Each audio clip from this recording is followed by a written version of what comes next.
He's going to be talking about the Blue Star Kachina prophecy and other Native American prophecies. And I think that this is a real important thing for us to dive into because, well, as I've shown in my video, that the Hopi prophecy, the folklore, is a living folklore. And it's not something where we're discovering old wisdom texts that have been unearthed after hundreds or thousands of years, but this is a living tradition, and it's one that's faithfully carried on. And I think it makes it very, very powerful.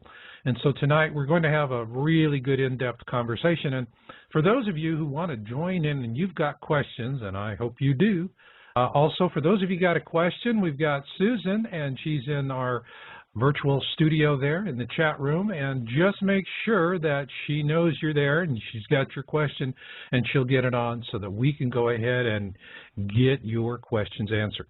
And so with that, I'm bringing on our guest, Will, and welcome to YA Radio. Osio Ginali Tahiju, which in Cherokee means, hello, cousins, I'm fine, how are you? In Turkey. There you go. So you're Native American and you speak Turkish? No, that's Cherokee. Oh, that's Cherokee. I'm sorry. It sounded like you said Turkey. I just caught the tail end of that. I talk too fast sometimes. You must be from New York. But speaking of talking turkey, we're going to be doing a lot of that tonight. I really like it. So you weren't wrong after all. Hey, there we go. First off, I wanted to ask you, did you get a chance to review that video we put up on Comet Elenin? Yeah, it was interesting. Okay. As you were watching it, and just so that listeners know, there's some update on it, and actually I'm fixing to write an article on this, but an astronomer down in Australia has made the claim that the comet is disintegrating. Yeah, I read that. Well, he says that, and a lot of folks are happily quoting him, but spaceweather.com quoted his article, and they said, well, that's unexpected, and this is possible disintegration, so they're not sold on it. And the fact is, he is an amateur astronomer. He doesn't have any corroborating imagery from anyone else to back his position or his allegations.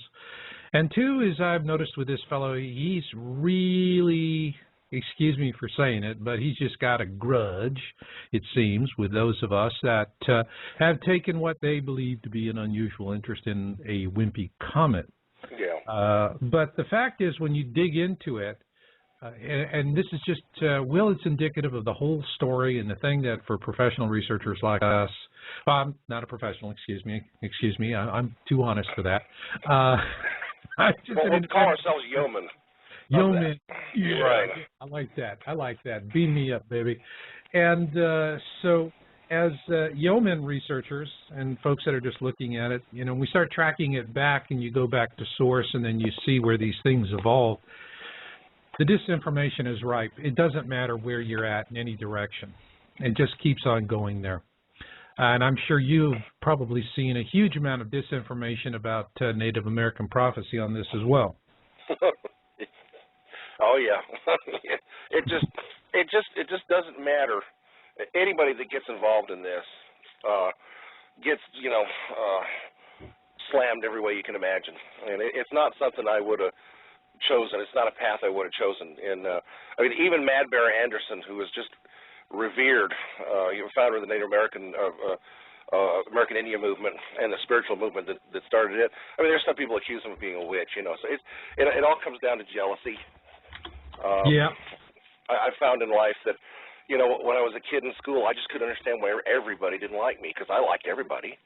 And, what can you say? It's, and I've done a lot of things. I've been a lot of places, and by the time I was 21, people looked at my resume and they said, they just couldn't believe all the stuff I'd done by then, so, and then it's just been packing more on top of it. So, there's some people that are aware and out there and doing stuff and got their ears on, and there's others that have their heads buried, So, anyway, so that we're just trying to wake a few people up. You can't wake everybody up. I've been on the quixotic impossible quest now for quite a while, and I heard a story years ago about an old Jewish rabbi who, when he got out of seminary, he wanted to convert the world, and by the time he was middle-aged, he thought he'd be lucky if he converted his own family, and by the time he was getting ready to die, he wondered whether he was going to convert himself. You know what I mean? Yeah. I understand. It's getting of course. Then again, a lot of people don't realize Judaism probably would have wound up becoming the dominant religion of the earth. Yeah. Except for one small question that really just blew it. You know what that question was? Go ahead. Okay. Wait, let me get this. I gotta cut off the end of my what? This is before my friend. There was back in those days, before the Sinai Covenant, there was a place for people that didn't want to cut off of their end of their what. Mm-hmm. They were called God-fearers, and this is the reason why there was a court of the Gentiles around the Jerusalem temple. And these people then, and even now today, there are people that have ID cards. If you're in Israel, you're either stamped ID cards, either stamped Jew, Arab, or Noahide. And Noahides are people who are allowed to sojourn in the land, and they only consisted of 7 commandments, and they were the only commandments that were in effect before Sinai, and it's still a going thing, and it's becoming a worldwide thing again, and there's actually Arabs all over Israel that are signing up on this because their people remember the covenant with Noah, and we're going to be talking about floods and Noah tonight again, and so yeah, I'm glad you brought that up. But there's always been a place for people that didn't want to have any manscaping done and still hang around Israel. Well, that's going to be a good news for folks living in San Francisco. They got that anti-circumcision thing on the ballot. Yeah. And we're all sitting here in California going, "Oh my God, you got to be serious." But anyway, the upshot for Elenin and the Hopi prophecy, and in general, is wanted to get your basic take on it, high level, but also take a moment for our listeners who are not perhaps familiar with your work to just talk about yourself and your background, where you come from, get a little background. Well, this whole odyssey started for me. I want to say when I was 16 years old, I was given my Cherokee genealogy by my great uncle, and my mother's people, 37 of them, tried to enroll during the Dawes enrollment period in 1896, and because they didn't live in Oklahoma, they were rejected. But back in those days, the only people that claimed to be Indians were Indians. Now that's one of my mother's line. That's my mother's father's line, and my mother's line. I'm a descendant of Matoaka, also known as Pocahontas, and my 7th great grandfather, I found out in later years, was the war chief of the Cherokee Nation, Speaker of the Council, and I just found out recently he also was the custodian of the Cherokee's Ark. We had an Ark. We had records that were engraven on metal plates, and Joseph Smith heard about them and even came down to Missouri investigating. But the whole thing started, I guess, I don't know, about 19. I've always been interested in prophecy. My dad thought my mom was psychic, and his mom apparently had some kind of gift, and Dad kind of shied away from it and thought it was kind of spooky. But I always paid attention to prophecies and kind of collected them, kept them in the back of my mind. And at what age did you begin doing this? Well, in 1983 or so, I woke up out of a dream, and I just heard the word. And of course, back in those days, I was active in the LDS Church. I converted to it in '77. I've since left it because they have left the Book of Mormon. But anyway, don't want to get into a doctrinal thing there, but I woke up, I heard a voice say... Oh, boy, we're going to get mail on that one. That's okay. I'll refer people to the website. But anyway, and it's not mine, but I just heard a voice say, when you turn 30 years old and have been in the church for 7 years, something very important will happen. Well, I turned 30 December of '84, and the following spring, I was in the Salt Lake County Library. I used to devour everything I possibly could. I was a voracious reader in Mormon history and Mormon lore, everything I could get my hands on. And most people just kind of joined the church and just kind of checked their brains at the door and didn't do much reading. But it's that way in every church. And people usually are happy just to listen to what their leaders tell them. But I was a badger. I was a ferret. I dug stuff out. And anyway. Oh my God! You think for yourself. Well, yeah, right. Well, and okay. I was in the Salt Lake County Library, and the city library pretty much had expunged anything that wasn't on the approved reading list. And I went through the stacks and looking for something new, and I've been doing it for 10 years, so there wasn't a whole lot more. Or 7 years, there wasn't much that was new. But after I got down to the end of the usual books and titles, I found a whole section of books with titles that I didn't recognize and authors' names I didn't recognize. And one book jumped out at me. I can remember it vividly. It was just about almost below eye level, and it was called Keys of the Priesthood Illustrated by Bishop, Lynn and Stephen Bishop, and it was published by Review and Preview Publishers. And I picked the book up and opened it up, and it wasn't a publisher that, I started to put it back, long story made short, and this little voice in my head just said, read that book, and I started putting it back on the shelf, and it was like there was a voice screaming inside my head, take that book home and read it. So I did, and I read it, and my wife also read it. It's information we'd been looking for years. During that period of time, Leonard Arrington, who was the LDS historian at the time, had opened up the archives to anybody that wanted to come in, and it was only for a brief window of time that people could actually go to the LDS archives. And I checked, and as far as the church was concerned, it wasn't an apostate work, it was a controversial work. And the upshot of it was, it pointed out that in 1906, in 2nd Nephi chapter 3, it had been footnoted for many, many years until 1906 that there would be a future Indian prophet or seer that the church was to look for. Joseph Smith was looking for this guy. Brigham Young was looking for this guy. Joseph Smith, before his death, was told, and this is in the Mormon Doctrine and Covenants that every good Mormon carries to church. He asked, well, when am I going to see you again, Lord? And the Lord said, trouble me no more on this, but if you live to be 85 years of age, you'll see me again. Well, he died when he was like 39, but his 85th birthday was the last week of December of 1890, and that was about 4 or 5 days before the massacre at Wounded Knee, and the massacre at Wounded Knee happened because, the story goes, Jesus visited Walker Lake, Nevada, the Indian Reservation, which is about 250 miles west, 300 miles west of Salt Lake, near Carson City. Ordained apostles there. Big story. A military reservation, surrounded by soldiers with telegraph. There was a wild excitement that went on. People all over the East Coast were excited about it, and all this information was written up in the Boston Globe. And my friend Robert Ghostwolf actually went into the bowels of the Globe a few years ago before he passed away and discovered things that were never published at large. So that prophecy was fulfilled. And one of Joseph Smith's plural wives had followed Brigham Young to Salt Lake, and she wrote a letter to the editor of one of the Salt Lake papers saying, look, this prophecy was fulfilled. And there was this...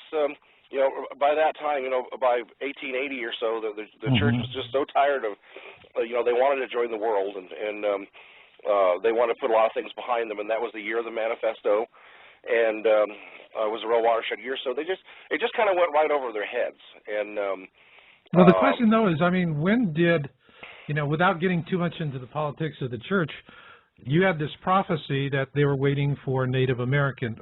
Who did that voice appear, and if so, what did that voice say? Well, now, like I said, I was just told, look for something very important to happen, after I was 30 years old. So I guess you could say I started this when I was 30, Now you're talking about what did the voice say? I mean, what was the message at Walker Lake? Yeah. In other words, you said that they were told to expect somebody. Now, right. That is something that it's always difficult.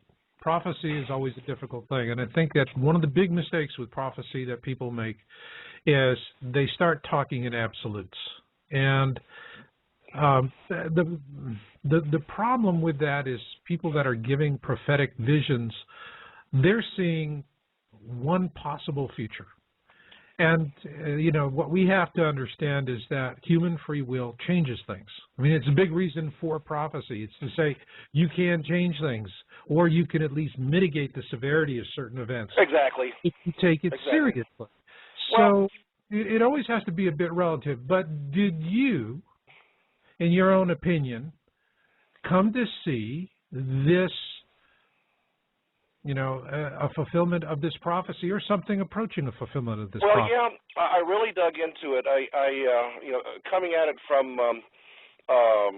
the Cherokee viewpoint, the Cherokee many generations ago had a visit from a personage known as the Pale One,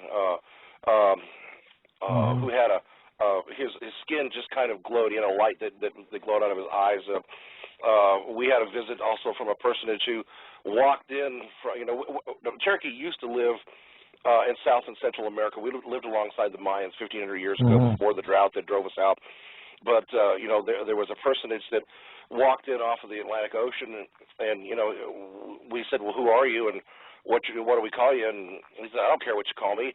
And so we just call him the God of Wind and Water. So there's been a book written called "He Walked the Americas" by L. Taylor Hansen, and her father was the co-originator of the Atlantic Drift Theory, and she also wrote a book called the Ancient Atlantic. So I mean, these ideas have been around, but yeah, and there's also parallels in the story of the Peacemaker. Can you give me a likely targeted person? Is this the one that you've been talking about that was the fulfillment, or are you, in other words, you said earlier that the Mormon Church, was looking for an Indian to make a very specific prophecy. Have you seen that person show up since that inquiry first began in the Mormon Church? Okay, the specific person that's talked about in the Book of Mormon. There are a lot of qualifications for this guy. And if the Book of Mormon didn't actually say this person is not the Messiah but a branch, you would almost think he would be the Messiah, because he would be accomplishing Messiah-like activities. For instance, all sin ending in his generation or his ministry. Okay, don't get me into the eschatology. We haven't seen this guy yet. Bill, I'm asking straight. Give me a name. Who is this person? And we understand that this is your own personal speculation. Well, the Book of Mormon just said that he will have the same name as his father, and that he will be named after his father. And because of the way the text is written, all we know is we're about 80% sure his name will be Joseph. But there's also a possibility his name could be Lehi. It is ambiguous. And it is a subject of some debate. Most people believe this guy's name will be Joseph or Jose. As a matter of fact, back in the 50s, there were, or in the 30s, there were two Navajo brothers that were going to Haskell University that visited South and Central America, and they went through all of the ruins before they were dynamited, and the caves systems that before the governments got in and dynamited those. But they met a man. There was a book written about him in the 60s. They met a man named Joseph down in central Mexico, up in the King Mountains. And one of the general authorities of the Mormon Church, Elder Hunter, back in those days, we're talking 1950, 51, was very interested in what was going on. And if you want to ask me, do I know? Do I personally know who this guy is? No, we just know who to look for and what his qualifications are. But he has to be of a very specific lineage. But this has to be. Hold on a second, though. This is are we talking about Mormon prophecy, or are we talking about Native American prophecy? This is Book of Mormon. Okay, Now, no more Book of Mormon. No, the Book of Mormon. The Book of Mormon does. Go ahead. Will no more tonight, Book of Mormon, because we're going off on a tangent. We need to stay focused on Native American prophecy. Okay. I hate to be a hard ass about it's this. Okay. It's all right. But we need to stay focused here, and I understand your interest with this and where you come from and how you went from, and a lot of people come to this topic in much the same way. You're not finding answers in places where you're told to find them, and exactly. so you start looking somewhere else. But what we want to do, and I know our listeners are already asking from the virtual chat room, they're wanting to know: are we going to be talking about Elenin? Are we going to be talking about sure, no problem. And Planet X? When you ask me a question, you're always going to get the long version. But okay. Yeah, go ahead. Anyway, that's the long version of how I got involved in all this. Right. And then from there, I jumped off and was introduced to Grandfather Rolling Thunder, and kind of got into, that was 1992, got into an association with traditional medicine people, looked at it. I looked at the situation both from the Christian angle and from the Native American angle, and started comparing things. And by 1995, started publishing a small newsletter and put information up on the internet in '96, and that's how I started. But the amazing thing that happened was I got a visit in '85 from an Indian. I didn't know who he was at the time, but he just asked me, when are you going to do something about your Cherokee genealogy? And so there's been some remarkable things that have happened along the way, and all that information, if people are interested about this, it's all on my website. But yeah, let's talk about comets. Yeah, let's do that. That's what they're really, that's what everyone's going. And we have some background. It's had a chance, but now we got to dig in we got to pay the bills, so to speak. Yeah, you bet. So, all right. First off, let's take a look in terms of Native American prophecy for 2012. Then look at Native American prophecy as you're finding it for Planet X, Nibiru, and then let's get into Elenin. Sure. And so instead of building to that, let's reverse our way back from 2012 and Planet X. Take me there. What is it you're seeing and which prophecies you're talking about from which tribes in terms of, what's coming ahead? And if you're not seeing anything in the work you're studying, just say that. Well, I started looking.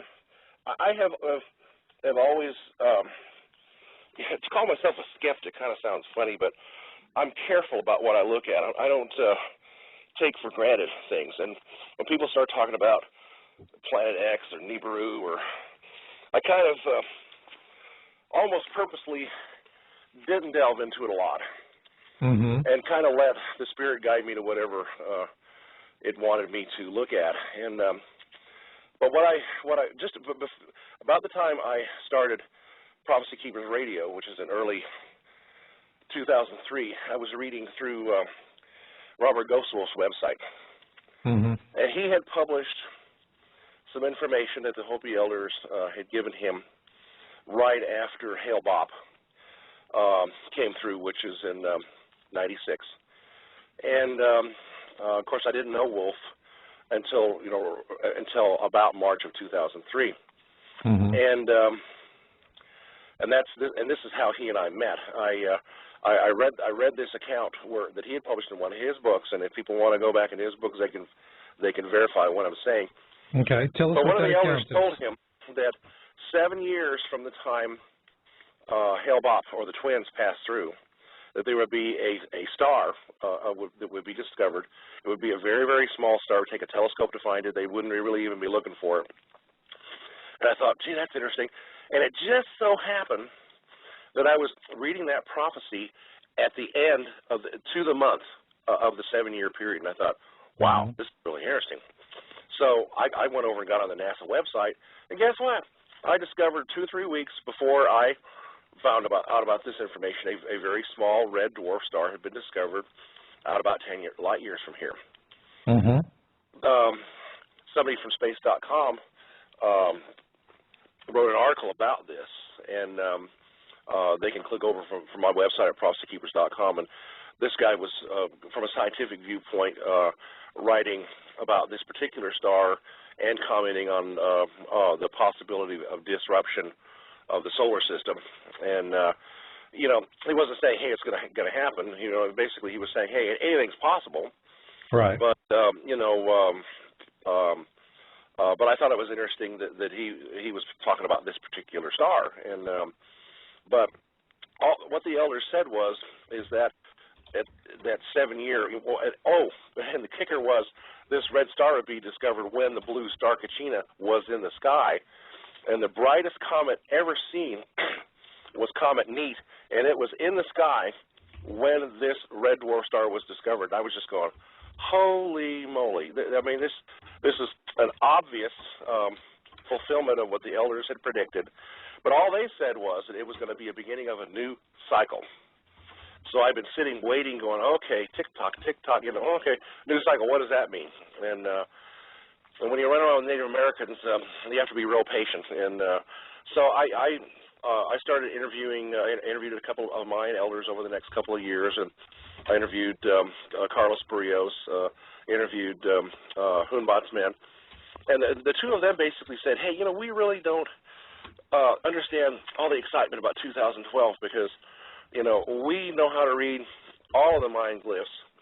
The authors that do most of the writing on this subject aren't as well versed as we are, and they really felt people were too married to the date. As far as they were concerned, Hunbat's men, who could really be considered to be a modern-day king of the Itza Maya. I mean, this guy, unbelievable man, and he'd never been interviewed before in the media, and Robert Goswolf arranged for him to come on the show, and you can hear that interview. But basically, he, you know, once we got done, you know, with the interview, he was just kind of joking around about it. He just really didn't think a whole lot about what was published out there. And he said, hey, you know, as far as what they had been told, you know, 15 years either way, you know, there wasn't anything written in stone about 2012. It was just the beginning of a new cycle. But what he and Carlos Barrios did say was that it all depends on how the people are living, and you know, and it could even, what happens on the planet, you know, could even depend on, it could be different for one group of people living in one place as opposed to another group of people living in another place. And there was an echo of that in other native prophecies that I had read. So, give us an example of those other prophecies that you had studied. Well, there was, you know, I would have to go into the Mormon thing, but there was a, well, basically, I don't have to go, you know, too deep into doctrine, but there was a prophecy of when things hit the fan, you know, that there would be tent cities springing up here and there, and there would be protected areas where, you know, the sun would be shining and things would be normal, and, you know, life would go on a little more easily than it would in other areas where the people that were living there weren't so nice and weren't cooperating as well. And, you know, Gordon Michael Scallion pointed out that that if there is a worst case scenario, we're going to have to go back and count on living in agricultural units and societies, all things common kind of situations. And I guess he, I guess, you know, people would kind of point the finger at maybe the Amish, or if you're living in a city, you know, maybe take a look at the way the Hasidic Jews are doing things. You could take a look in Detroit. The businesses that are coming back to life are businesses that are being bought up by the employees that were laid off, and you can read. And now I'm a right winger, but I'm going to tell you, go watch Michael Moore's Capitalism: A Love Story, because he points out in there, hey, the businesses that are coming back are the ones that are becoming co-ops. This country was built by agricultural co-ops. Well, it was built by agricultural co-ops, but I can tell you there's a hell of a war on organic farming right now. So, exactly. You know, the thing here, I mean, I'm trying to follow here, and you've got a lot of generalities, but I'm trying to nail down some specifics for the audience. So, as you're what I gather is that there's this ancient prophecy that we're going to have a global cataclysm. Some areas are affected more than others. This is consistent with everything that the other things that we're seeing. There's some parts of the earth that are, a global cataclysm. I mean, we've had 2 world wars. It doesn't mean there was a war in every nation. I mean, Switzerland just sat there and creamed off the cash, for both times. Well, I think if you really want to get to the meat of matter, I think we're talking about flooding here. And this is so now, are they talking flooding as a result of a pole shift? Very possible.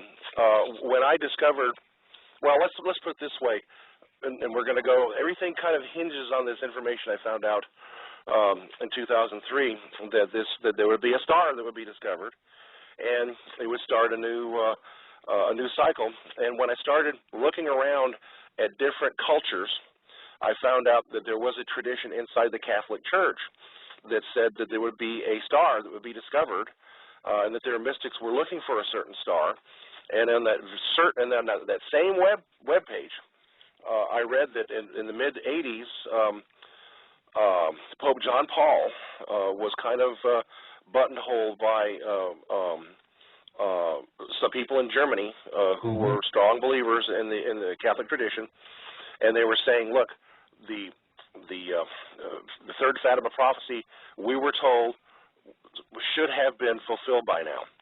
And he said, and I paraphrase, he said, well, if I were to tell you that entire continents were going to be swept away in an instant by sheets of ice or by oceans, and that billions of people could die, that's not information that would be so much to be desired.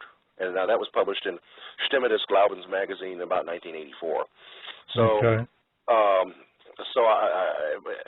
I went, whoa, and then I didn't find out that information until after the movie 2012 came out. Well,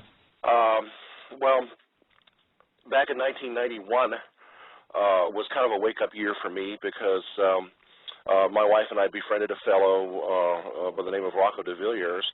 And Rocco was traveling around in different churches and teaching people how to pray and get an answer. And this is a concept that people pray, but hearing voices, up until 1998, till they made changes in the Diagnostic and Statistical Manual. When the DSM-4 came out, they said, well, there are cultural differences, and if people hear voices, we're not automatically going to think they're schizophrenic.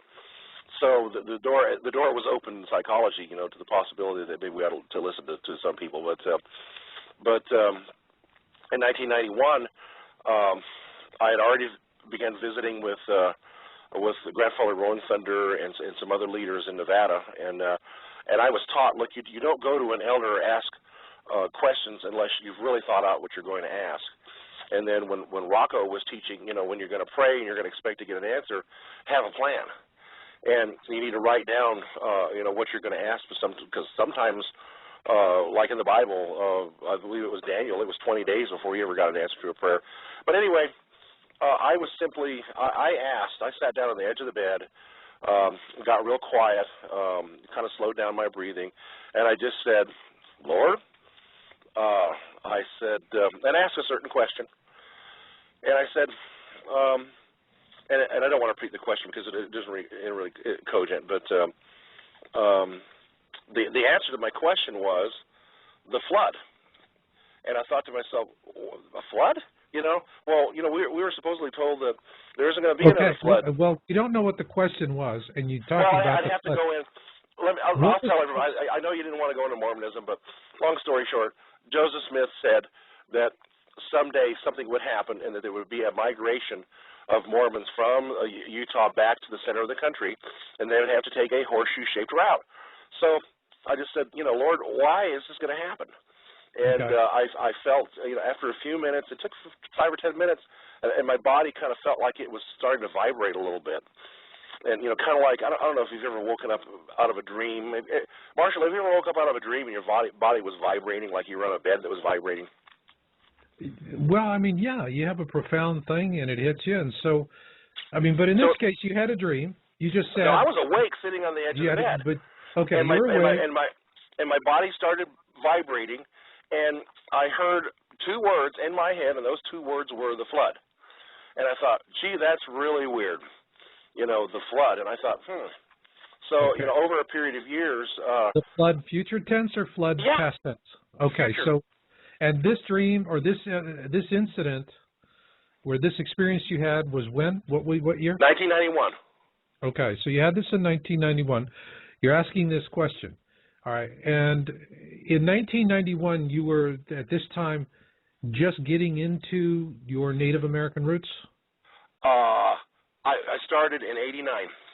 Okay, you started in 89, so you're 2 years into it. So you're still transitioning from one belief system to another. Exactly. So you're kind of in between. Now let's you know, like in the movies, diddly doo, diddly doo, diddly doo. Let's move forward through time to where you got both feet solidly into it. I mean, the experience that you're talking about, I see this all the time with people who are coming from other belief systems and they're coming into this, and it's the big problem that they have is that if you are taking one message, it doesn't matter whether, you know, what faith it is or one viewpoint. If you say, I'm going to start with this absolute and start wrapping relatives around it, you know, relative aspects to it around it like twine and Band-Aids, then what you got is a ball of nonsense, okay? I mean, you have to come at things and you have to say, all right, there's only one absolute. Things can and do change, period. That's the only absolute in the universe. Everything else is relative. Sure. You know, that's the whole thing. The general theory of relativity asks a simple question. You know, it is about perception. Do I see the time on the clock? Do I see a reflection of light coming off of the clock? Or is the time that I'm seeing on the clock actually when it is, you know, the back of my eyes are seeing it, or when the back of my brain is formalizing, or, you know, the image in my mind. So, I mean, the whole point of it is that it is relative. It is when you are looking at something and things can and do change, they will change. So now, you have this experience in 91. Right. So Let's step forward you're going now into Native American prophecy. Right. All right. Quit backtracking us to Mormonism. Stick 100% in this. We're not a Utah show. Stay 100% in Native American prophecy. Let's fast forward to the winter of just a couple of years ago, the winter of 2008-9. Okay.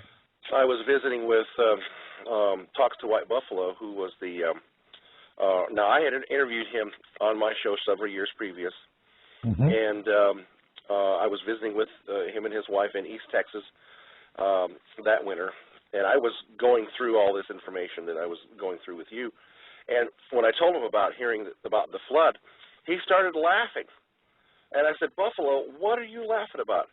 And he says, what year did you hear that? I said 1991, and he laughed again, and I said, oh, come on, you know, what's up? And he says, well, now this is a guy who's a sun dancer. He's very well known and highly respected by, you know, guys like Leonard Crowdog and people like, Leonard's kids. You know, Leonard's you know, holds the pipe for White Buffalo Calf Pipe, and a lot of the other elders would stop off at his house west of Denver up in the mountains on the way to California. So they had a constant procession of people, and even though they were Cherokee, they were exposed to a lot of Lakota information. And he said, well, he says that year, he says, I was up on top of Lookout Mountain about 50 miles west of Denver doing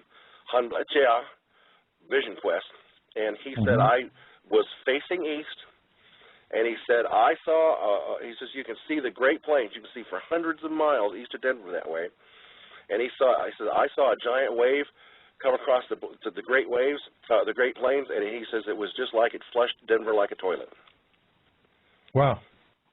And so I thought, wow, that's really interesting. I said, because I said Mad Bear Anderson back in '72, he and Rolling Thunder and others visited Salt Lake, and they had a caravan that came from San Francisco, and I know the person that drove Mad Bear from New York. And when they got up above to a certain point where you could see down into the Salt Lake Valley, he made the driver stop. And he looked down at the valley, and he shook his head as he was getting back in the car, And the driver said, you know, Mad Bear, what is it? He said, oh, he says, it's too bad. And she said, well, what's too bad? He says, it's such a beautiful valley, but it's going to be flooded.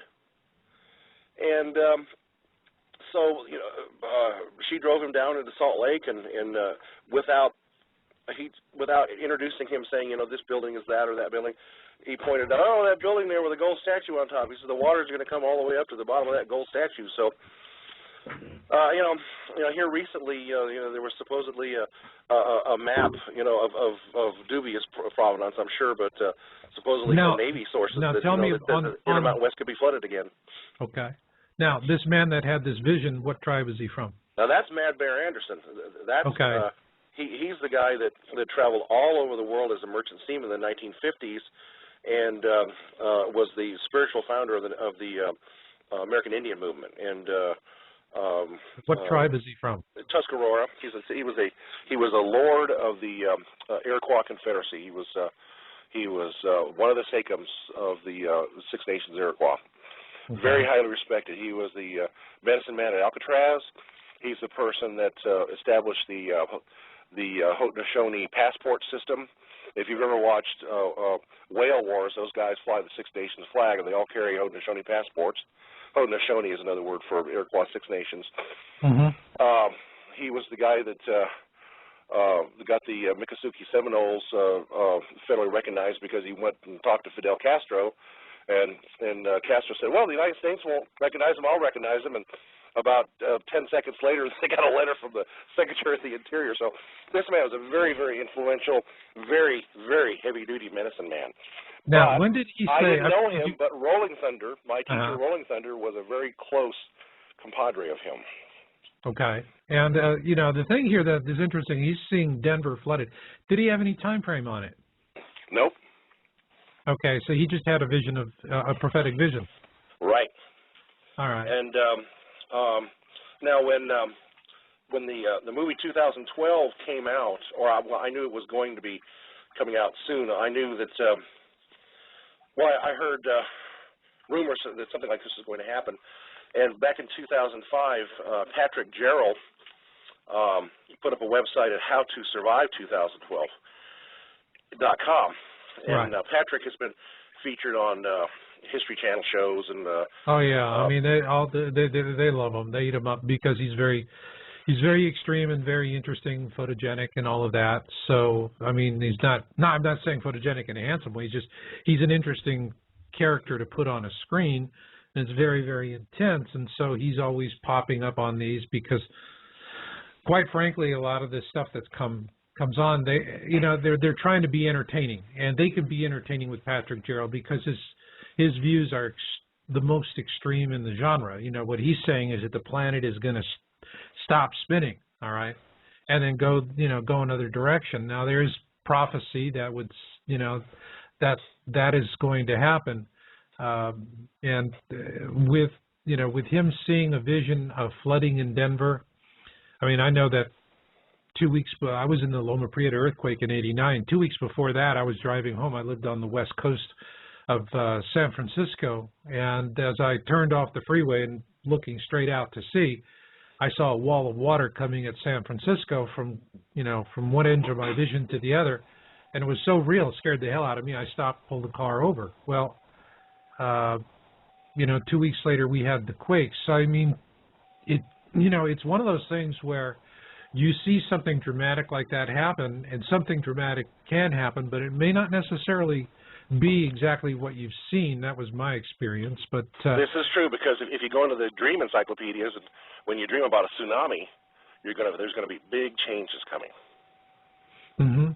Yeah, and that is exactly what happens when you have a tsunami. It is a representation of large change.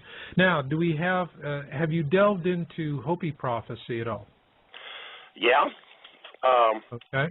The Hopi prophecy says they expected to be flooded all the way up to Third Mesa, and there are some of them that are even building boats. So, okay.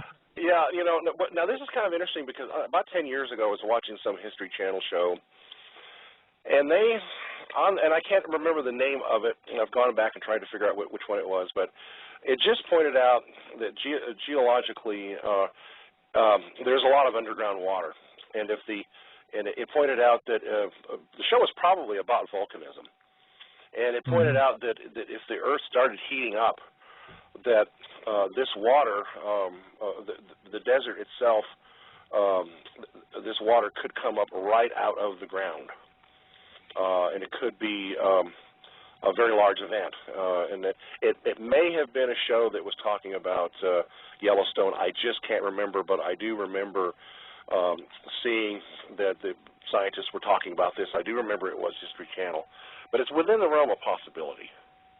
Well, you know, I mean, in India, they have this was a few weeks ago, but a city there, that small rural village, the wells all started backing up and flooding the village. All right, which means that you have pressure coming up from below.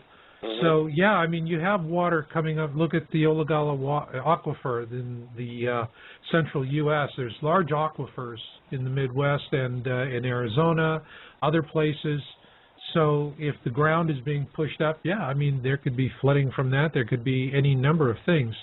But what I want to do here real quick, because we're coming up to the top of the hour, and I usually give my listeners a chance to put the cat out and set the tea on. Before that, I do want to address one question that came out of the chat room from MC Mick Outlaw. My question would be mainly, besides the Hopi records and prediction, has another comet ever come close to the Earth, as Comet Elenin looks like it will in modern times? And that's a good question. I don't know that it's, you know, the thing about Comet Elenin is it's really a very unusual thing, and I think, Mick Outlaw, what is most unusual to me is the disinformation that's being spread on this topic, which takes me to another question from Chick Furious. Is Comet Elenin breaking up in pieces, and will we get hit by the fallout of that? Let me answer that real quick before we go to the break. You have one astronomer down in Australia, and I think it was Stargazers. The name escapes me. I was reading on this a lot for the last day or so. He's come out and he has images of Elenin. He is jumping to a conclusion that it is coming apart like S4 linear, and that I explained that at length in my latest video. And I would suggest you know, if you look at the show title, the link is there for Comet Elenin forecast. And you can go look at the video, look at the parallels to Comet Linear. But I want to make a point of saying is that this is another case of grapevine nonsense. Because if you look at how his report is being reported by other sites like spaceweather.com, what they're saying is, here's what he is saying, but they're being cagey about it. What they're saying is that, you know, it could break up and that it's not necessarily expected.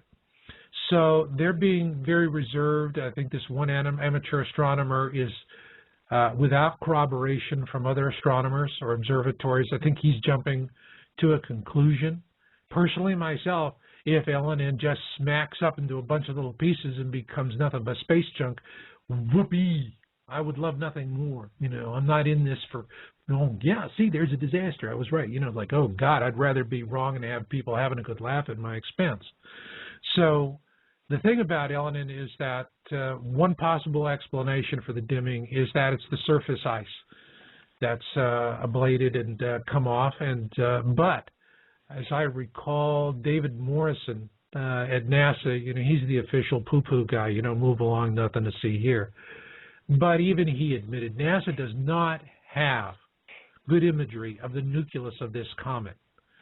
So I think that without that imagery, without corroboration, to make a statement that it is breaking up is, frankly, it's just premature. And I think this amateur astronomer is more interested in thumbing his nose at people who have an interest in the topic than anything else. So with that, we've answered that question, and I want you guys to, you know, to fire up some questions and send them in.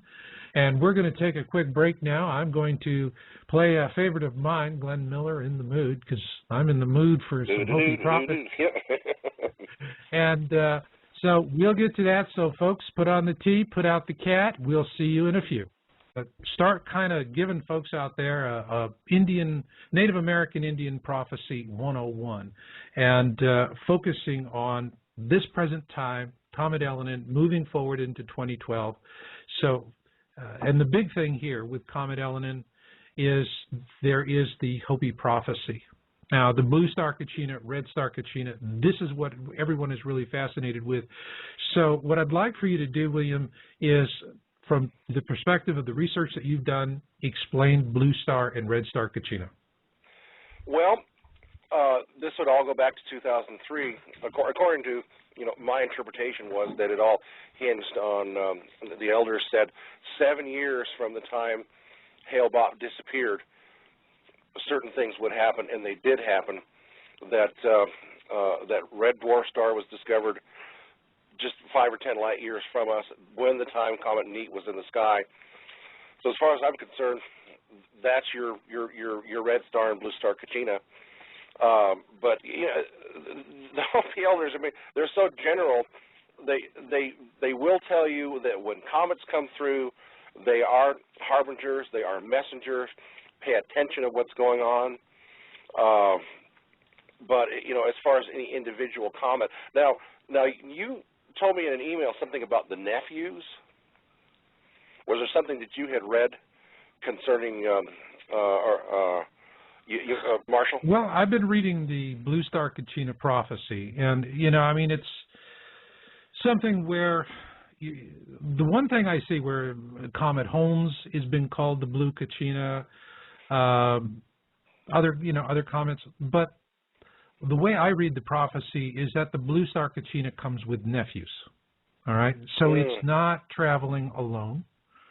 And everywhere that I started researching the blue star Kachina, it always is mentioning the nephews, right? Which would be satellite objects. Although not necessarily a satellite object is going to be something that's orbiting. All right. Well, I'm not saying that. We have there's visual imagery of other objects that are moving in a parallel course with Elenin. Well, okay, now from a Native American point of view, though, now an elder wouldn't be thinking about something that was traveling along with like your nephew isn't traveling with you in time. You're born about a generation before your nephew was born. So in a native mind, a nephew would be something that came after and was closely related to you, but not necessarily something that was flying right along with you. Although, if I went to an elder's house, he would just as soon call me nephew and have me call him uncle if we were good enough friends. So, that's something to throw into the mix. But from my reading of it, it shows that it's talking about other objects, because the one thing I'm seeing with the other comets that are being attributed, so they're saying Comet Neat, Comet Holmes, but there was no damage, there was no crisis, there was no great awareness. With the discovery of these objects, they fit part of it, in the sense that, particularly like in the sense of Comet Holmes, which brightened to this huge blue coma larger than our own sun for a moment of time. It was the largest object in terms of diameter in the solar system, all right? Not in terms of mass. You take the coma of something that's as large as that and compress it down, say, for example, into an iron ingot that'll be about the size of a large suitcase or small steamer trunk. But still the same, though. I mean, that is a sign. I agree, it's a harbinger. But when I'm looking at the blue star Kachina and the red star Kachina prophecies as they're written and published throughout the web, as a researcher in space threats, to me it says a very, very clear message. One, there are multiple objects that are be attended with the first comet, or the first Kachina, which is the blue star Kachina. That is then followed by the second. So, for example, earlier you were telling me that there was this discovery of a red dwarf at some distance, and then there's a comet. So, I mean, it's then what you've just said is out of order. Well, with now prophecy this is, like I itself? said, this is what go ahead. How do you, I mean, what you just said was out of, which comes first, the red or the blue? Well, what the elders told Robert Ghostwolf was that the blue star Kachina would be in the sky when the red star was discovered. Okay. And that's the way it happened in March of 2003. But all they said it meant was it would be a beginning of a new cycle. Okay.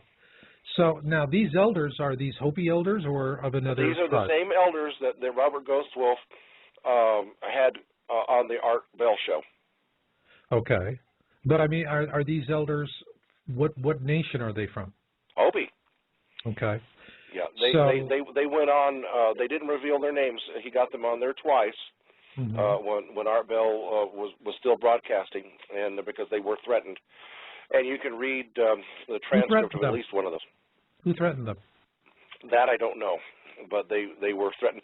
You know, there's I mean, I've gotten threats. You know, and I've got a lot of slander. It's just, and it's all about racism. Even though the Hopi elders and elders from a lot of other nations have said that now is the time to reveal the prophecies, now is the time to heal together with white people, there is still so much residual racism that you've still got a lot of Native people who just hate white people, and they don't want these things revealed. They don't want this information put out. And these are the people that slander people like me and other people that are revealing these things, even though these senior elders from back in the 70s all said, hey, it's time to start talking. And they started fulfilling these prophecies back in the late 60s and 70s, and there are those that regret it or resent it, and there are those that do make threats. And so the threats are then coming from the Native American community itself? Yes, yes. All right. A few people. All right, so a few people are getting angry about it, and they want to suppress the dialogue. They don't want to, when you stop to think about how much the Indians have suffered at the hands of, history and with everything that's gone on, I can understand that resentment. But, let's not focus on the sour grapes guys. All right? I mean, they're not, they may be mad, they may be making threats, but on the other hand, they're not wrapping bomb belts around themselves and walking into, restaurants with women and children, okay? I mean, that's one of the things that as an observer, I look at it and I go as a credible source. And to me, a society that, idolizes death and turns to violence so easily it's questionable. I mean, everything that they're putting forward is going to be questionable because it's obviously going to a negative agenda. Yeah. One of the things that I find with the Native American prophecy, and with elders in particular, I'm not talking about young guys that are just pissed off about history, okay? I mean, and hey, we don't have to go far to find them. You want skinheads? Fine. There's places you can find skinheads. Whatever you want to find, some angry young guy, doesn't matter. I mean, there's someone out there that is angry about what happened. But I like to focus on the elders. And the thing of it is that, if you're saying that for the elders, then the blue star and the red star Kachina have already been made to them. And, you have this, you have a red dwarf. It's been out there. It's a brown dwarf, and it has been discovered, and they have since discovered many more. This is, as a type of sun, it's something that is just now emerging into the field, and they're learning a lot about them, and they're going out and they're really looking like crazy for them. I mean, I can remember a time when the Holy Grail of astronomy was resolving the issue of the Big Bang. Will the universe at some point start contracting after gravity overtakes the expansion and brings us back into singularity, and that's it. We're all singing, is that all there is? And now they're going, well, no, it just seems like it's just expanding and it's just going to keep doing that, and then our stardust is going to merge with the stardust of other galaxies that have gone the same way. So the emphasis now is really on finding extrasolar suns and planets. And I'm finding that this, there's a tremendous interest here. Now, it makes a lot of sense if you think about when is a good time to start looking for a new Earth. If you know that our Earth is going to be looking at some hard times and that we have got to get our species to other worlds, we've got to get off planet. And so if you are finding extrasolar Earths or candidates for an extrasolar Earth, then the next thing is going to be is you're launching probes to go out and, see what's happening. But in the meantime, it's at some point you're going to have to build arcs to carry people. So, funny you should say this, and when you get done, let me elaborate a little bit. Well, go for it. Well, Grandfather Rolling Thunder told me that we migrated here from Mars. Now, when I heard that, I thought, okay, that's really interesting. But when I years later, when I read L. Taylor Hanson's book, The Ancient Atlantic, I was reading an account where she had befriended an Apache elder and happened to be showing him an alabaster box. And he took great interest in the box, and he said, "Well, he says, may I see it?" And he said, and he opened it up, and he says, "Where is the red earth that was in it?" Because his name was Asa Delugi, and she said, "Well, I don't know." She said, "Apparently, whoever discovered it discarded it." And he said, "Well," he says, "that's really unfortunate because he had seen other such boxes and that they contained red soil from the old red land that we migrated from." What? In other words, we migrated from another planet. That was the implication that I read into it, and it also lined up with what Rolling Thunder told me that he had been told by his teachers that Mars had burned up its own resources, and that we migrated here at some point. Well, there's the interest in Mars is phenomenal. There's a lot of images of, definitely what looks like old structures. There's one of a spaceship, and it really does. It would be hard to say that it's a geological structure the way it's designed. So yeah, there are a lot of folks that really do subscribe to the notion that there was a life on Mars, and the question is it got here. You have in the Hopi prophecy, there's a mention of the ant people, and that has always been of interest to me. What are you finding in terms of the belief that we are going to see extraterrestrials again during this? Because that seems to weave through when you read the Blue Kachina prophecy. It seems to be very strong in there that this event is going to be attended by contact. Well, when I interviewed Thomas Mills, and you can go and listen to that interview at prophecykeepers.com. Thomas wrote a little book called The Truth. Thomas grew up, I believe, in Holbrook, Arizona. And the Hopi back in the 60s used to come down with their horses and wagons, and they knew that they were welcome at his mom's restaurant. And so even though they were welcome to come inside, they would wait outside for her to fix sandwiches and bring ice and so forth. And when they got federal funding to build a cultural center, they invited his mom to run it. And Thomas and his mom moved up to Hopi, and he spent a lot of time out on the roof of the cultural center being taught by the elders. And what they taught him was to take a look at the animal symbols on the Giza Plateau. And they said, you'll notice all over Egypt there are hieroglyphs, but the Giza Plateau, you don't see hieroglyphs, but you do see animal symbols. And those animal symbols are the same symbols that are very important to the Hopi religion. And they pointed out there are 8 pyramids on that plateau. And what they had been taught was that, as odd as it may sound, was that the Creator was going to give the people of Earth 8 chances to, and I know this sounds weird, but physically balance our planet. And this is what pyramid building was all about, and the reason why pyramids were basically built along the same latitude. And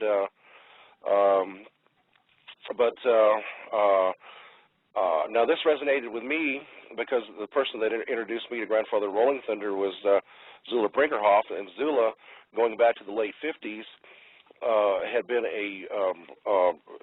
she was a mixed blood Cherokee. At one point had served as secretary for the governor of Utah, but she was an official spokesman for the traditional Hopis and had been adopted by the keeper of the David Monongi, who was the keeper of the Hopi prophecy.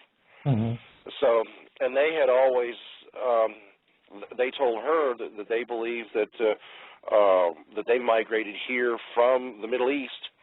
And her book, God's Chosen People in America, that was kind of the thrust of her book, was the similarities, between the two cultures. And Robert Morningsky some years ago published the startling similarities between the Hopi language and the Sumerian language. And now that's interesting. I have a question, and I want to get into that. Well, and the Semitic culture came out of Sumer. So go ahead. Right, it did. And you said that there were these pictographs of animals on the Giza Plateau. What specific animals were they referring to? The only one that really sticks in my mind, because it's been 6-7 years since I did the interview, and you can listen to it, but I believe hummingbird was one of them. Okay. And that's the only one that really sticks out in my mind. So they're seeing, the Hopi elders here are seeing a connection between the Hopi here and the Hopi are principally up in, I think, up in northern Arizona. Right. But they're seeing a connection back to the ancient Sumerians, which that is, for those of you out there who follow Zecharia Sitchin, the Sumerians are the ones that he was following and translating their work, and that's where a lot we know about Planet X comes from. So if they've got this in connection with the ancient Sumerians, all right, what are the Hopis saying about, first off, do they use Nibiru? Do they have a name for the object? Do they discuss this object, which is, at great length discussed in the works translated by Sitchin? Well, the only real threat that they really, if you want to take it as a threat, was this red star. They named it Sasquatch, the Destroyer. So that's... give me that again. It's spelled Sasquatchuh, as I recall. Sasquatch. Right. Okay. And that translates to what? The Destroyer. Okay. Do you know who else uses the term the Destroyer? Enlighten me. Okay. This is, if you can get this in the Colburn Bible, we published the ancient Egyptians, after the Exodus, wrote about this object. They always called it the Destroyer. And if you read the ancient Hebrew, the Torah, all right, which is the first part of the Old Testament, and in that you have a direct translation, not a transliteration from other languages. But the ancient Hebrews also called it the Destroyer. So both the Egyptians and the Hebrews called it the Destroyer, and the thing is that this is the last time it appeared was the 10 plagues of Exodus, according to the ancient Egyptians. So now we have this interesting, we've kind of been meandering through the interview looking for a nugget. We got a nugget. Now I see a direct connection between the ancient accounts of the last flyby of Nibiru or Wormwood or Frightener. I mean, there's some estimates are like 50 different names. To me, it's an amazing thing. It keeps popping up in folklore, and we keep finding it. So now here, boom, we've got a solid connection to the Hopi, the ancient Hebrews, and the ancient Egyptians, all who call this object the Destroyer. Right, and this is that you thing that was just told me about that the Hopi have this connection to the ancient Egyptians. Correct? That's correct. That's correct. They know that they migrated from a certain place, and they know that they're going to have to finish the migration by returning to that place. And my last Cherokee traditional teacher was a fellow by the name of John Red Hat, and he back in the '60s started visiting the Hopi elders. Kind of got his attention. He got their attention because they were looking for someone who would wear a red hat or cloak. Mm-hmm. And over a period of about 30 years, now he's passed on now, but as far as Mike Lanza and Mina Lanza and their son Chief Mike, who were the last three village chiefs at Oribe, and remembering that the Hopi prophecy revolves around Oribe, as far as they were concerned, he fulfilled every single prophecy having to do with the true white brother, except for the return of the corner of the Sun Clan tablet. Okay. Now they gave Chief Mike, before he passed away, gave pottery shards to an associate of John Red Hat, and she has them. Okay. And those pottery shards were at some point, when she was directed by Spirit to be taken back to a certain place in the Middle East and scattered on the ground. And because the Hopi look at pottery as being a representation of the ancestors themselves, it's just as good as a full return or the ending of the migration by returning those shards back to the place where they say they originated from. Mm-hmm. Now, they're not the only ones that say that they migrated across the Eastern Ocean. We can get into that if you want to also. Sure.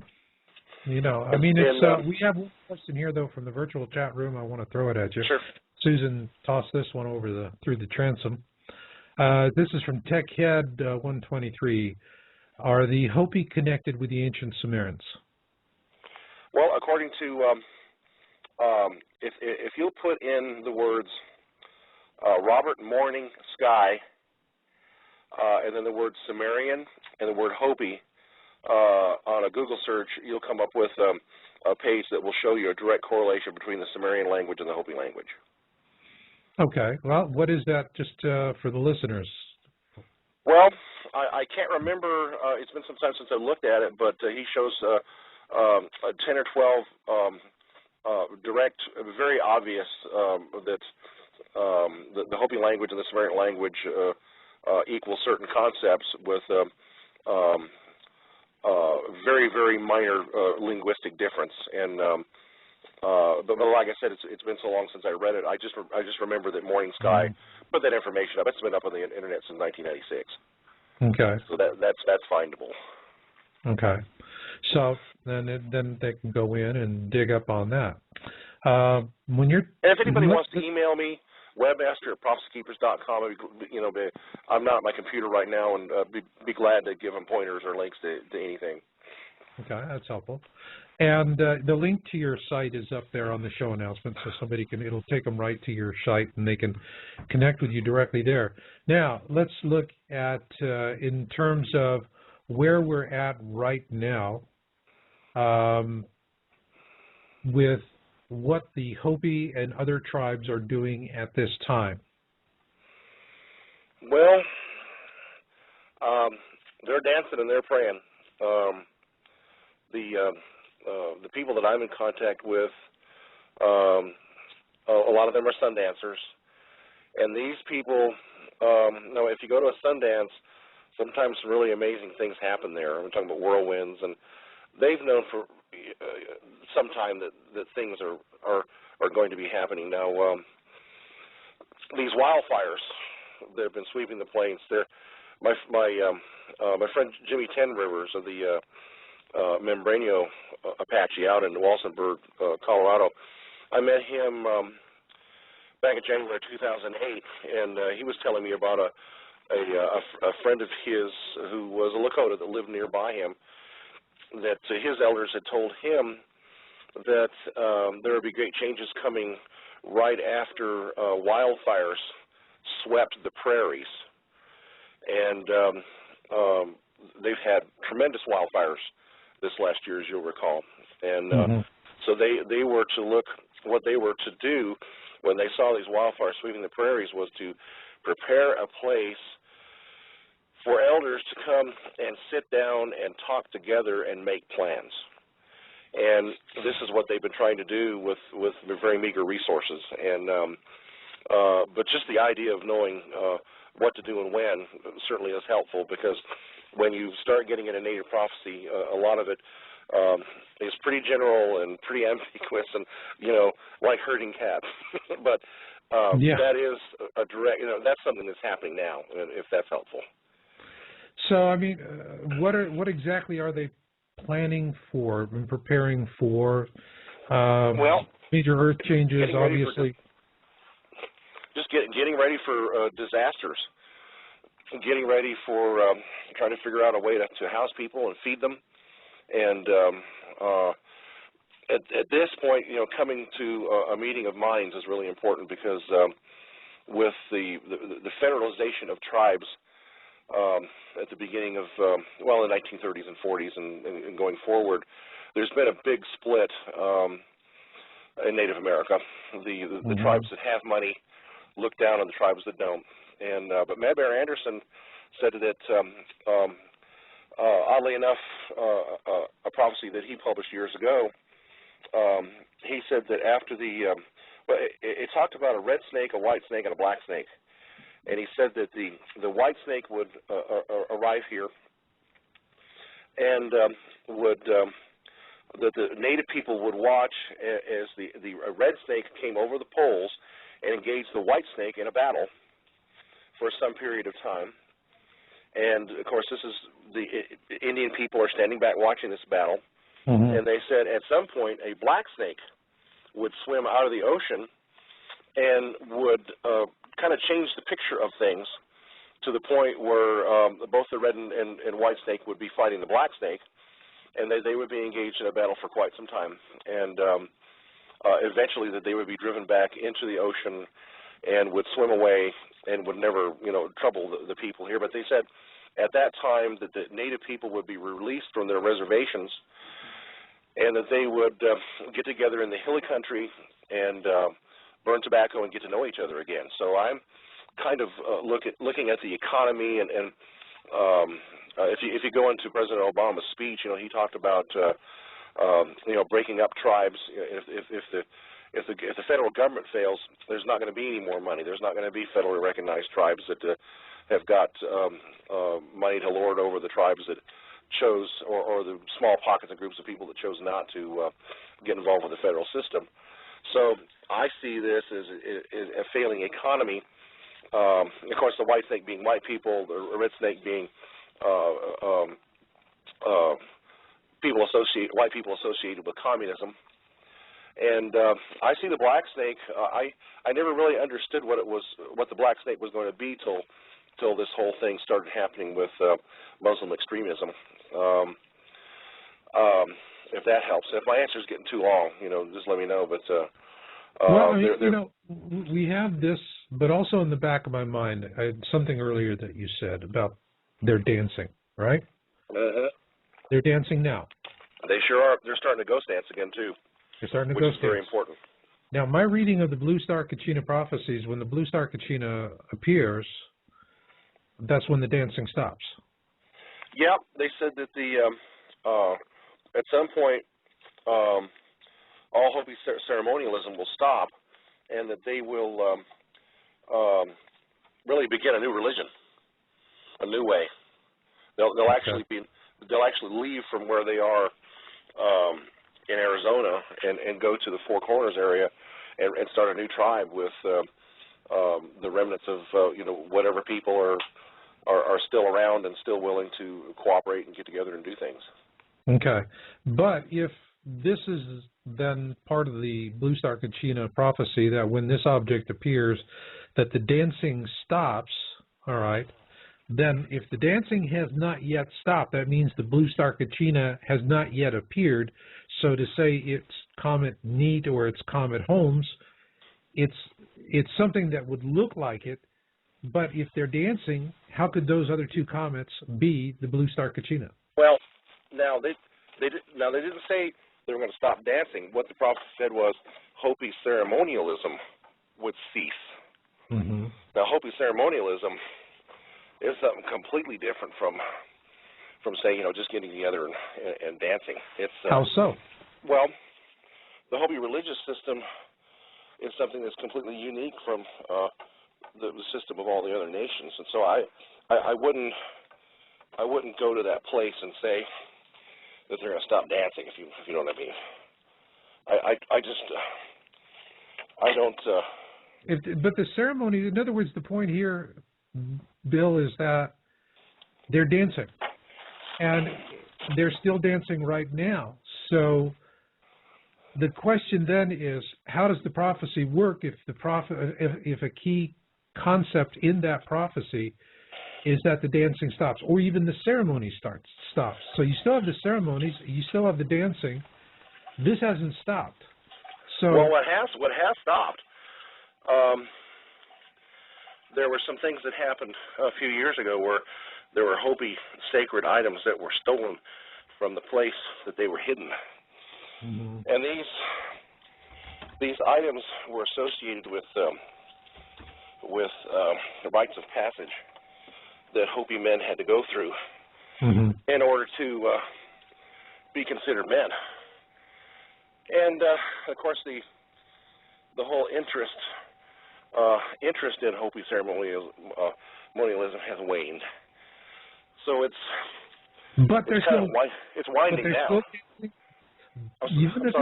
down. Even if it's winding down, it's, a car can go 80 miles an hour, it can go 8 miles an hour. Either way, the car is still working and moving and going down the road. So if the ceremonies and the dances have throttled back to even 10% of what they were, they're still doing it, which means that blue star Kachina has yet to arrive or to announce itself. We haven't seen that sudden unmasking that makes everybody go, whoa. There's to be an event.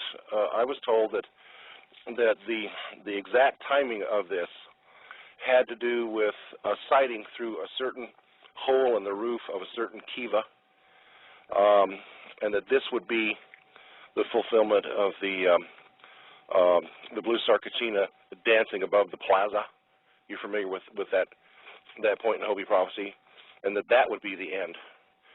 Okay. As far as I know, that particular event has not happened yet. And this had to do with a specific astronomical sighting through a certain keyhole in a certain kiva. I have not heard of any such thing happening. Well, I've heard of this kiva as well. I remember researching this from a couple of years ago. And what I gathered on it when I was checking with sources was that there was this very specific celestial alignment that they were actually, what they were doing is observing Venus. And specifically what they're looking for is Venus being in a specific part of the sky and doing a double retrograde motion. All right? And, a retrograde motion, the planet looks like it's backing up. And that's really not the case. It's just the difference in our orbit and their orbit, and that makes that visual look. But when they're looking out to that specific area, and we were really fascinated with that, and so we were wondering when that alignment would happen. And in that particular part of the sky, it turned out it dated for December 21, 2012, or thereabouts. It was in the 2012 time frame that we're going to see this. 2012 astronomically is a very, very interesting year. All right, and there's what's happening there. It is something where if you have a special kiva and it is designed to look into a specific area of space, then yes, if you're looking out that kiva and you're looking out that portal, you're going to see the double retrograde of Venus, which is only going to happen in 2012. all right? And it won't happen again for a long, long time. Well, one other hint I picked up from out of the Bible, Jesus at one point, maybe it was in 24th Matthew, he said, pray that your flight not be in winter or on the Sabbath. Well, check your calendar, because guess what?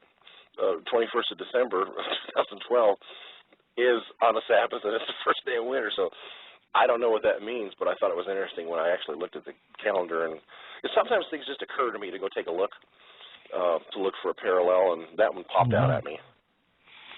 Yeah. And I mean, there's a lot of other stuff that we find these coincidences and corroborating links between different prophecies, different belief systems, different peoples. And I always find it to be really, really interesting. With Comet Elenin, we got some code tables from the Torah Code research team. And for the listeners, difference between Torah Code and Bible Code, as in Michael Drazen's book, is Drazen really is working in a smaller subset of the greater overall Torah Code research, which is more of a team effort and dates back nearly 1,000 years. In this particular case, what they're finding is that Elenin is, there's a table that I've received that puts Comet Elenin and Planet X together, and it is telling us that around the 18th of this month that we're going to see an incredible brightening of Elenin. So earlier in the show, we're talking about, they're saying, well, Comet Elenin is getting ready to come apart. That is only at this point supposition. Yeah, I mean, comets do fly apart. We do talk about linear, which is a very, very good example, and there's a lot of detailed information on that in the video. But if this is the case, Elenin is the blue star Kachina harbinger, all right, that is something that could happen very, very soon. And it was interesting because the Torah Code researchers found not one but two tables. But one table, we're studying it quite at length, is it's a very, very tight table. They still have to do the casino testing on it, which is just to see statistically if it could stand up as not being monkey text, that you couldn't go and find that same thing somewhere in, Gone with the Wind or some other kind of book. And debunkers like to do that, although their stuff is, they can do a little bit of this, a little bit of that to illustrate the idea. But the problem is you can't take their debunking and consistently apply it so that you actually see, that same thing happening time and time and time again. They get a few lucky hits, and that's it, and they don't think any further about it. So we're seeing that. But let's say Comet Elenin does turn out to be the blue star Kachina. And I think to say that this comet is going to do any one thing in particular, I just can't do that. The research team we're working with, none of us can really do that, because this story is evolving like crazy. And frankly, I have never seen a topic get so fouled up with so much craziness and disinformation as Comet Elenin. And I am going to tell you, it's like, they're going, it's crazy kids and trolls and this, that, and the other thing. No, but where there's smoke, there's fire. I have always looked at where there's a lot of consternation, look deep. Now, with this vote coming up in the UN next month, having to do with the Palestinians in Israel, with Elenin in the sky. There's a Torah table on that too, interestingly enough. Well, when this red star was discovered back in 2003, I didn't know until I read this article just a couple of weeks ago about this guy in space.com that it was discovered in the constellation of Aries. And when I heard that, I went, wow, because some years ago, some astronomer did some work, winding back the cosmos to about the time when Jesus was born, and he did find in it's either 6 BC or 6 AD, and by the way, those were years when Roman censuses were taken. In that year, there was an event in the constellation of Aries that would have gotten attention of astronomers or astrologers, because Aries, according to him, was the constellation that had to do with Israel. Mm-hmm. So when I read about this red star being discovered, and I went, oh wow, that's kind of interesting, especially what's going on. But I knew something was up last year. I've got a friend in Israel who's a Levitical priest, and I had a dream last year. I told him, I said, and I sent this to him, and I said, wow, I said, I don't know what this means. I said, but I had a dream where I saw hundreds and hundreds of jet airplanes flying all over Israel, just doing aerobatics and flying upside down and sideways and in every possible direction.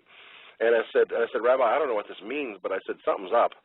And, of course, if you go into dreammoods.com and you dream about jets, there's going to be a very quick change. Mm-hmm. And now here we've got, the Arab Spring. And so, my dreams were indicating something was going to happen, and something is happening. There's a great change going on there. Well, I mean, there is, we do have a new Torah code table, and it's something I'm going to be doing an article on this. There's a lot of deep information for the readers. But if you look at what's happening right now with Syria, the concerns are that Assad is going to, just to save his own tuchus, he's going to trigger a war. Probably, to go after Israel. It's like, okay, marshal all the, everybody get behind it, and, it's the old enemy of an enemy is a friend of mine thing. And, that is a real justifiable concern. Because here in September, we also have this vote coming up in the UN that the Palestinians are trying to push through. And so the question is going to be is that, they'll probably get what they want on the general floor, but will they get it past the Security Council? Specifically, will the U.S. Go for it and just say, we'll give the nod for the statehood? Or is, and this is, to me, going to be a very interesting test of Obama. We're going to see, exactly where Obama sits on the issue, because he hasn't proven to be a tremendous good friend to Israel. And so, they definitely miss Bush. They miss the Bush family more than Americans do. But, he could, we look at the timing on all of this. And, this month could...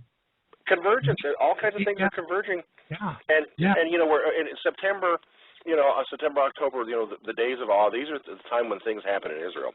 It was just to take a cursory look at the Hebrew calendar, and they always know when something's up because it's going to happen in the fall. And but what really concerns me, if you're talking about Syria, well, Damascus is specifically mentioned in the Bible as a city that will be completely destroyed. Mm-hmm. And the other spooky thing, if you want to call it that, I don't know if it's kind of an esoteric prophecy, but the very week of the financial crash back in 2008 was the end of a 2,732-year decree against the northern kingdom of Israel. This is the mythical 10 lost tribes that went into the North Country, and the rabbis have always known where they went. They went north. Some of them went to Afghanistan and into India and other places, but they also went into northern Europe and spread out all over the globe. And there is a prophecy that talks about the eagles of Ephraim, becoming the protector of Israel, the most powerful military power on the planet.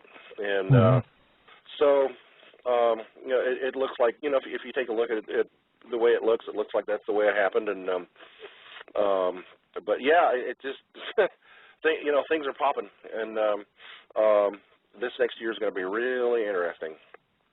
Now, the Hopi do not have. We see from the Mayans, and we see the end of the calendar, current calendar, and then there's another calendar that starts. That much we know for sure. But Terence McKenna also found that other calendars end in the same time, and also the I Ching, which is what Terence McKenna really, that was his big discovery. So, do the Native Americans, any of the nations, do they have some sort of calendar system that would seem to be ending in 2012 as well? Well, the Raven Hale wrote a book some years ago discussing the Cherokee way of timekeeping, and it's basically the same as the Mayan, with the Venus cycle. And remember that we lived alongside these people.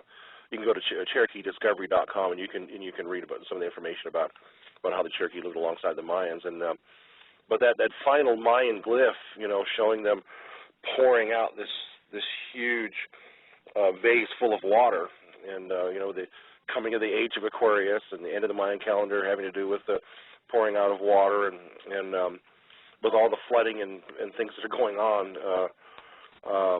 I just find it's really interesting, and it's just I didn't know what this whole thing meant back in '91 when I was told that there was going to be a flood. Mm-hmm. And I'm not saying it's going to be a worst case, or I don't necessarily agree with Pope John Paul, or I just don't know. Okay. Well, let me ask you a quick question. I just know the Hopi elders. They just said, try to get up in the mountains and forest, and you'll be safer there than you will down lower. So let me ask you a question. With everything that you know, real fast, are you preparing and planning? Yeah. I've just finished putting in 12 4-foot square foot gardens out in the front yard, and I'm planting fruit trees. And when I'm choosing my fruit trees, my teacher Zula Brinkerhoff took her Hopi dad down to choose a tree. He came up to Salt Lake, and you can have any tree you want to. And he chose the little teeniest tree, and so I kind of learned how to choose fruit trees, and always choose the big one. And okay, trees. I've got a year's supply of food put in recently from Wise Food Storage, and which was a good deal. And yeah, I'm getting ready. I didn't think I was going to be able to get ready, but it's happened that way. There you go. Well, hey, Will, we're up on time here. We're at the end of the show, and this has been fun, and we have found some real interesting little nuggets. Thanks for that translation on the destroyer.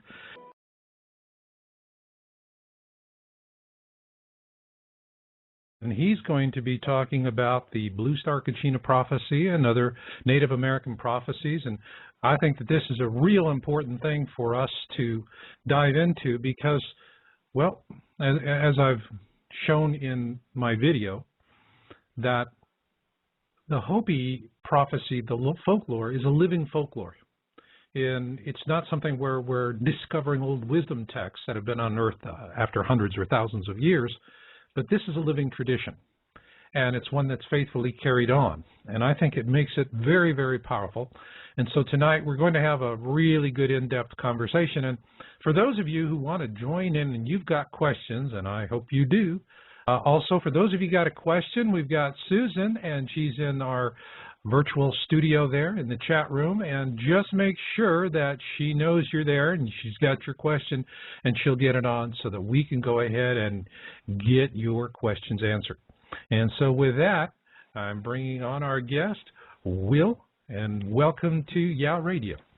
Osio Ginili Tehiju, which in Cherokee means, hello, cousins, I'm fine, how are you? In Turkey. There you go. So you're Native American and you speak Turkish? No, that's Cherokee. Oh, that's Cherokee. I'm sorry. It sounded like you said Turkey. I just caught the tail end of that. I talk too fast sometimes. You must be from New York. But speaking of talking turkey, we're going to be doing a lot of that tonight. I really like it. So you weren't wrong after all. Hey, there we go. First off, I wanted to ask you, did you get a chance to review that video we put up on Comet Elenin? Yeah, it was interesting. Okay. As you were watching it, and just so that listeners know, there's some update on it, and actually I'm fixing to write an article on this, but an astronomer down in Australia has made the claim that the comet is disintegrating. Yeah, I read that. Well, he says that, and a lot of folks are happily quoting him, but spaceweather.com quoted his article, and they said, well, that's unexpected, and this is possible disintegration, so they're not sold on it. And the fact is, he is an amateur astronomer. He doesn't have any corroborating imagery from anyone else to back his position or his allegations. And two is, I've noticed with this fellow, he's really excuse me for saying it, but he's just got a grudge, it seems, with those of us that have taken what they believe to be an unusual interest in a wimpy comet. Yeah. But the fact is, when you dig into it, and this is just, it's indicative of the whole story and the thing that for professional researchers like us, I'm not a professional, excuse me, I'm too honest for that. We'll call ourselves yeomen. Yeomen. Yeah, right. I like that. Beam me up, baby. And so as yeomen researchers and folks that are just looking at it, we start tracking it back and you go back to source and then you see where these things evolve. The disinformation is ripe. It doesn't matter where you're at in any direction. It just keeps on going there. And I'm sure you've probably seen a huge amount of disinformation about Native American prophecy on this as well. Oh yeah, it just doesn't matter. Anybody that gets involved in this gets slammed every way you can imagine, and it's not something I would have chosen. It's not a path I would have chosen. And I mean, even Mad Bear Anderson, who was just revered, founder of the Native American American Indian movement and the spiritual movement that started it. I mean, there's some people accuse him of being a witch, so it all comes down to jealousy. Yeah. I found in life that, when I was a kid in school, I just couldn't understand why everybody didn't like me, because I liked everybody. And, what can you say? It's, and I've done a lot of things. I've been a lot of places, and by the time I was 21, people looked at my resume and they said, they just couldn't believe all the stuff I'd done by then, so, and then it's just been packing more on top of it. So, there's some people that are aware and out there and doing stuff and got their ears on, and there's others that have their heads buried, So, anyway, so that we're just trying to wake a few people up. You can't wake everybody up. I've been on the quixotic, impossible quest now for quite a while, and I heard a story years ago about an old Jewish rabbi who, when he got out of seminary, he wanted to convert the world, and by the time he was middle-aged, he thought he'd be lucky if he converted his own family, and by the time he was getting ready to die, he wondered whether he was going to convert himself. You know what I mean? Yeah, I understand. It's getting of course, then again, a lot of people don't realize Judaism probably would have wound up becoming the dominant religion of the earth. Yeah.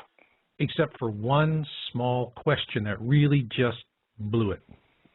You know what that question was? Go ahead. Okay. Wait, let me get this. I gotta cut off the end of my what? This is before my friend. There was back in those days, before the Sinai Covenant, there was a place for people that didn't want to cut off of their end of their what.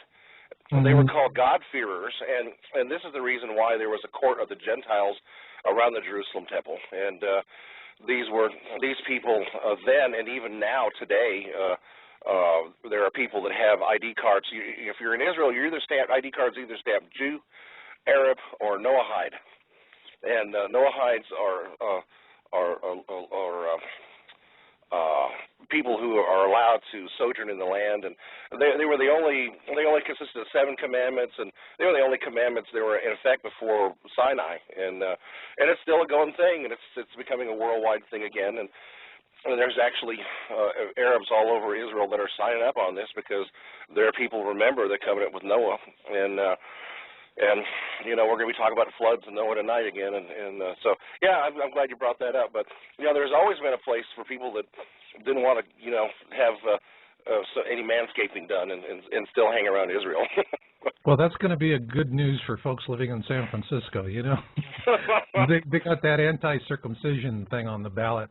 Yeah. And we're all sitting here in California going, oh, my God, you got to be serious. But anyway, the upshot for, Elenin and Hopi prophecy and in general is wanted to get your basic take on it, high level, but also take a moment for our listeners who are not perhaps familiar with your work to just talk about yourself and your background, where you come from. Get a little background. Well, this whole odyssey started for me, I want to say, when I was 16 years old, I was given my Cherokee genealogy by my great uncle. And my mother's people, 37 of them, tried to enroll during the Dawes enrollment period in 1896, and because they didn't live in Oklahoma, they were rejected. But back in those days, the only people that claimed to be Indians were Indians. Now that's one of my mother's line. That's my mother's father's line, and my mother's line.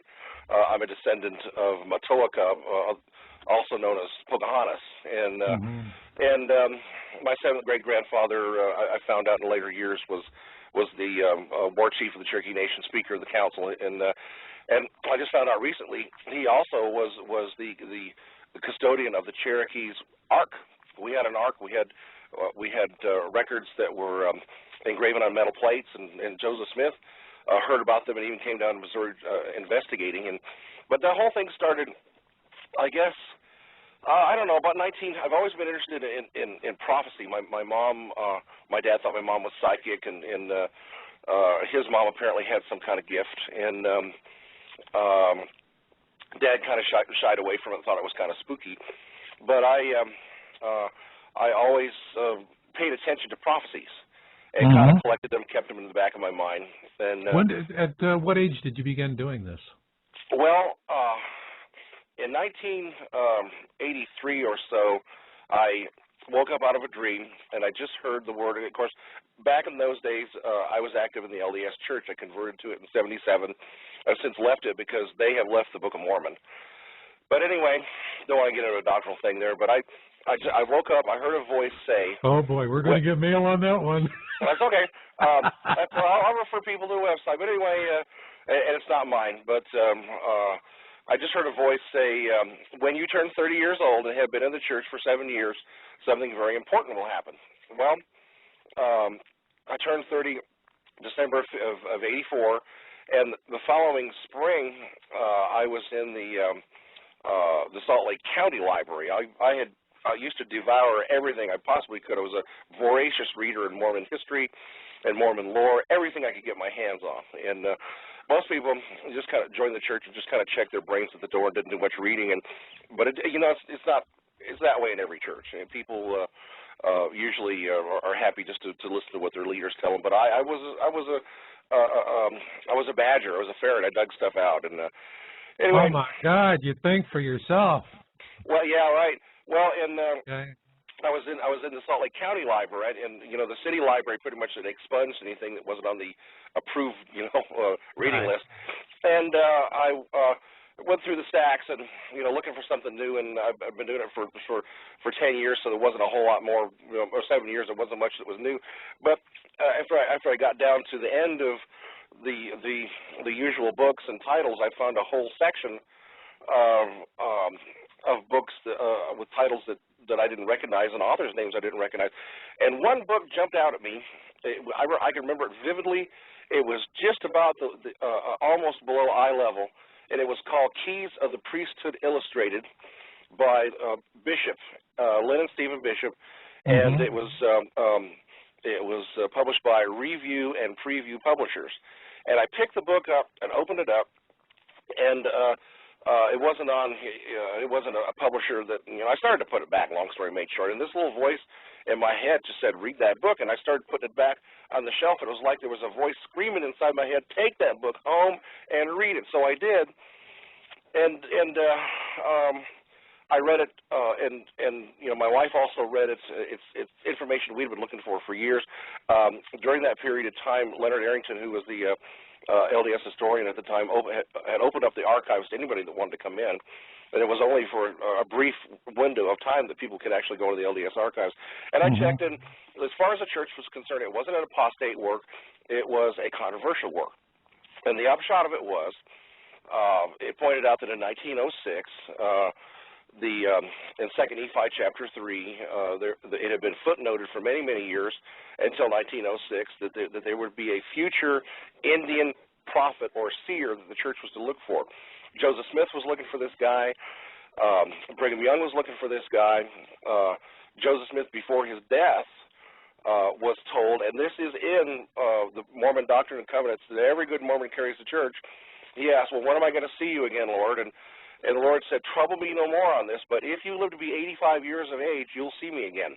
Well, he died when he was like 39, but his 85th birthday was the last week of December of 1890, and that was about 4 or 5 days before the massacre at Wounded Knee, and the massacre at Wounded Knee happened because, the story goes, Jesus visited Walker Lake, Nevada, the Indian Reservation, which is about 250 miles west of, 300 miles west of Salt Lake, near Carson City, ordained apostles there. Big story. A military reservation, surrounded by soldiers with telegraph.